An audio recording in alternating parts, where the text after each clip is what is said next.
Another day and another episode ang ating pag-uusapan ngayong araw, kaya naman tara at samahan niyo ako. Hello everyone! Kamusta kayong lahat mga kabugis at kamusta ang mga bougainvillea plants nyo? It's Michael here and welcome back to my channel.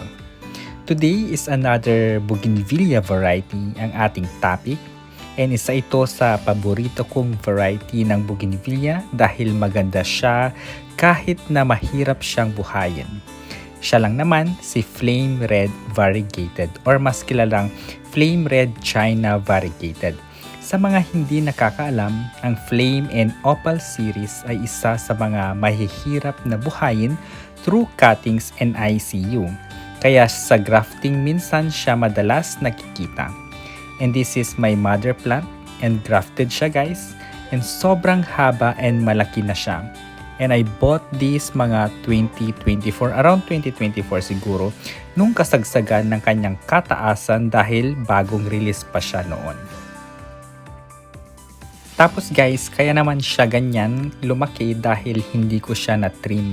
Never ko siyang na-trim. Ni cuttings nagawa, hindi ko siya nagawa. Dahil ang goal ko noon ay lumaki lang siya ng lumaki. Mga panahon na gusto mo yung mga malalaking bougainvillea. Pero ngayon, syempre, nag-change na.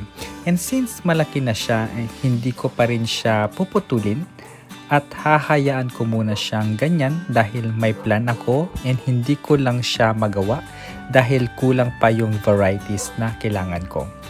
Ang gusto ko kasing mangyari ay to have all 3 varieties ng Opal and Flame series. Pero hindi lang naman 3 ang varieties ng Opal and Flame series. Pero may specific varieties ako na gusto.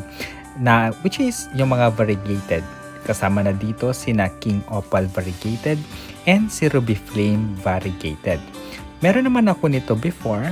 Kaso yun nga lang is nabagyo siya tapos naka-recover naman siya. Then nabagyo ulit tapos hindi na siya naka-recover. Ngayon, ang hirap naman maghanap ng King Opal Variegated and si Ruby Flame Variegated. And ayan siya guys ngayon, sabog ang itsura pero carry lang kasi gaganda din naman yan pag nag-flower na siya. And ipapakita ko yung update video nito soon once gumanda na siya and mayroon na siyang flower, kaya abangan nyo yun guys. And sabi ko kanina, never ko pa itong na-trim tapos never ko din itong nirepat. Kaya naman, isa sa mga gagawin ko today is yung ireripat ko naman ito sa mas malaki. So, yung priority ko is mairipat ko siya sa mas malaki at mas magandang paso. At para naman mas maging healthy and dumami pa yung mga sanga niya, kasi pansin ko hindi na siya happy sa current pot niya and at the same time yung current niyang potting mix. And I think hindi na din siya, yung mga ugat niya ay hindi na masyadong nakaka-receive ng mga nutrients kahit pa bigyan natin siya ng mga fertilizer.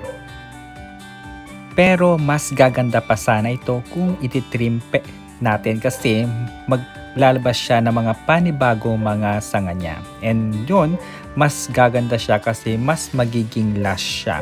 Pero ititrim ko na lang siya soon. Pero nasasayangan kasi akong itrim dahil sa mga cuttings. Dahil gusto ko sanang grafting para mas malaki yung chance ng success. Kasi pag trinim ko to tapos hindi ko din naman siya mapabuhay through cuttings and ICU, sayang din naman. Why not magantay na lang for grafting? And mas prefer ko din ang grafting lately kasi ang ganda nila, lalong-lalo na kung maganda yung pagkakatrim nila and maayos siyang tingnan.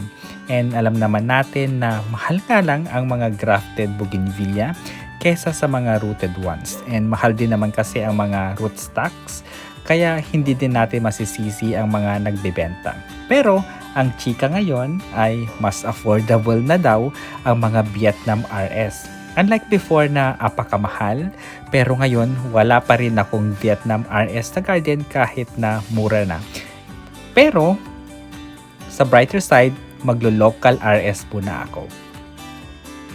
At bago tayo magpatuloy and habang tayo ay nagbabahagi ng bougainvillea variety today, and baka sakaling napadpad ka sa channel ko, and if you happen to be new to my channel at hindi pa nakaka-subscribe, paki-click na ang subscribe button para maging updated ka sa latest at sa susunod na mga videos ko gaya ngayon about bougainvillea variety. And if nakasubscribe ka na, I would like to take this opportunity na magpasalamat sa aking mga viewers na matiyagang nanonood sa current and past videos ko. Kasama na dyan yung mga shorts videos ko. Maraming salamat po. At lalong-lalo na sa mga subscribers ko na patuloy na sumusuporta sa aking channel. Thank you so much. So, ayun guys, natapos ko na yung pag-repat and naging challenge lang yung kung paano ko matatanggal yung bougainvillea from its old pot. And naging okay naman kahit natagalan ako. Actually, dito ako natatagalan sa pagtanggal ng paghihiwalay ng bougainvillea sa old pot niya. Kasi minsan, yung old soil niya is nakadikit na, nagiging sticky na, lalo na pag old na yung soil. Kaya mas maganda talaga na pinapalitan yung mga soil na old. And by the way, ang ginamit ko palang potting mix dito ay yung combination lang naman ng good garden soil and ipa ng palay. Ganun lang siya kasimple guys, and wala nang masyadong pang mga nilalagay-lagay. So now naman ang next na gagawin ko, dahil hindi ko na na-trim ito at hinayaan ko lang na lumaki na lang, maglalagay naman ako ng support or tulos na tinatawag. Itong tulos na ito ay gagamitin ko ay gawa sa kawayan lang dahil ito yung sagana dito sa amin, at buti nilang libre lang na nakukuha dahil may sariling tanim. And ito naman talaga ang kagandahan pag may sarili kang tanim, dahil mapapalibre ka talaga sa mga materyales. Kaya nito yung kawayan. Ayan guys, pinalitan ko na yung tulos na gagamitin ko kasi hindi na pala carry yung isa dahil mas malaki na yung paso and mas kinakailanganan ko na ng mas mahabang tulos. At buti na lang, madaming mahaba na nakuha yung pinsan ko, and ito yung mga maliliit ng sanga ng mga kawayan. Gagawin ko sana itong mga trellis ng mga gulay pero bougainvillea muna for now. And guys, it is so important na maglagay ng tulos sa mga bougainvillea, lalong-lalo na pag mahaba na and pag tag-ulan. This will act kasi na support para hindi mabali at masira yung mga pinakaiingatan nating mga bougainvillea varieties, lalong-lalo na kung tupperware ito, di ba? Ito kasi yung pinakamalungkot na scenario, yung mabalian ng mga sanga yung mga bougainvillea natin, lalong-lalo na kung mahal pa ito, di ba?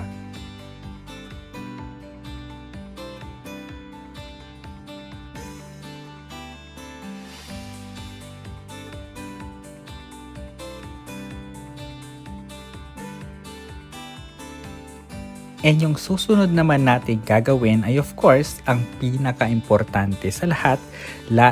Ngayon, lalong-lalo na ngayong walang ulan at matindi yung sikat ng araw, kahit pa sabihin nating malamig ang panahon. Kasi in some areas ay dito sa atin ay may malamig na, lalong-lalo na sa mga matataas na mga lugar.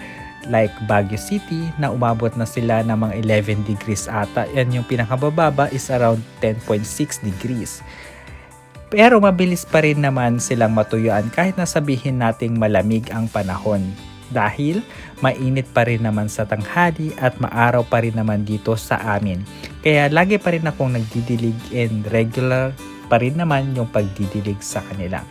And mainam pa rin na diligan ang mga bougainvillea natin right after repotting para mas mabilis yung recovery nila and continuous yung pag-recover nila. Ganun guys. So keep in mind yung pag-didilig sa kanila right after repotting. And tapos guys, napansin ko buhay at maganda pa rin pala yung isang sanga ng rootstock, kaya pwede itong i-graftan. So balak ko siyang lagyan ng something fresh and pure. Kaya yan naman ang next nating episode dito lamang sa aking YouTube channel.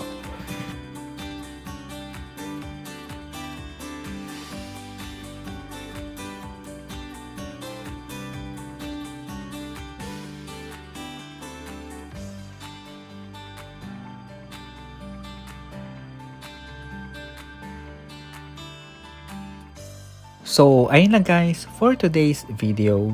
Thank you so much for watching at makakaasa kayo na pagbubutihan ko pang gumawa ng mga relevant videos for Bougainvillea. Kaya naman don't forget to subscribe, stay safe and healthy, and we'll see you in my next episodes. Bye-bye!